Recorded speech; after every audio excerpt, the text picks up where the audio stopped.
Hey, third graders. I am going to read us another chapter today from The Night at Dawn. I believe we are on chapter 7. Chapter 7 is called A Secret Passage. Annie and Jack raced back up the winding stairs and down the long hallway. They hadn't gone far when they heard a shouting behind them. Dogs barked in the distance. "They're coming!" Annie cried. "In here," said Jack. He shoved open a door off the hallway and pulled Annie into a dark room. Jack pushed the door shut. Then Annie shined her flashlight around the room. There were rows of sacks and wooden barrels. "I'd better look in the book," said Jack. "Give it to me." Annie gave him the flashlight and his backpack. He pulled out the book and started tearing through it.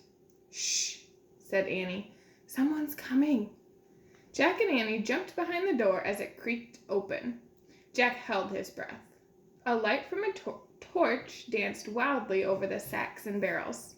The light disappeared. The door slammed shut. "Oh, man," whispered Jack. "We have to hurry. They might come back." His hands were trembling as he flipped through the pages of the castle book. "Here's a map of the castle," he said. "Look, this must be the room we're in. It's a storeroom." Jack studied the room in the book. "These are sacks of flour and barrels of wine." "Who cares? We have to go," said Annie, "before they come back." "No, look," said Jack. He pointed at the map. "Here's a trapdoor." He read aloud. "This door leads from the storeroom through a secret passage to a bridge over the moat." "What?" said Annie. "I don't know. We'll find out," said Jack. "But first we have to find the door." Jack looked at the picture carefully. Then he shined the flashlight around the room. The floor of the room was made up of stones. The trapdoor in the picture was 5 stones away from the door to the hall. Jack shined the light on the floor and counted the stones. 1, 2, 3, 4, 5. He stamped on the 5th stone. It was loose.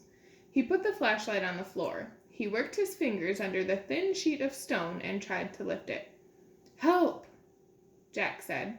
Annie came over and helped him lift the stone square out of its place. Underneath was a small wooden door. Jack and Annie tugged on the rope handle on the door. The door fell open with a thunk.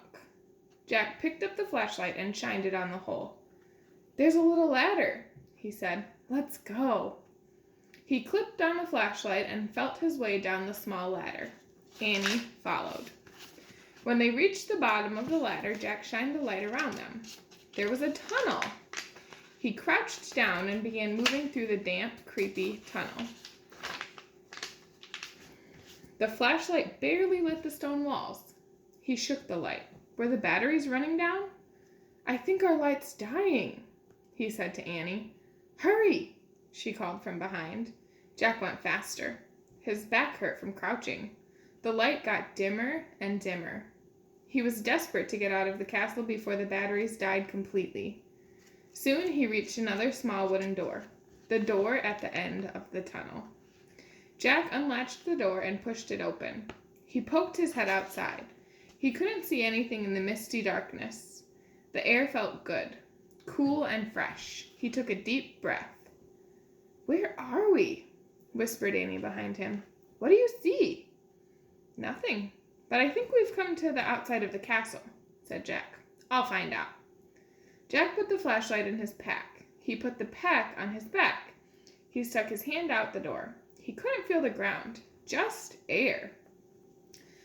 "I'm going to have to go feet first," he said. Jack turned around in the small tunnel. He lay down on his stomach. He stuck one leg out the door, then the other. Jack inched down, bit by bit, until he was hanging out the door, clinging to the ledge. "This must be it," he called to Annie. "Pull me up." Annie reached for Jack's hands. "I can't hold you," she said. Jack felt his fingers slipping. Then he fell. Down through the darkness. Splash. Uh-oh.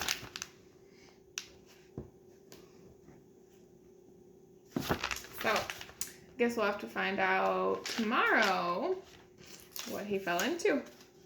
See you then. Bye.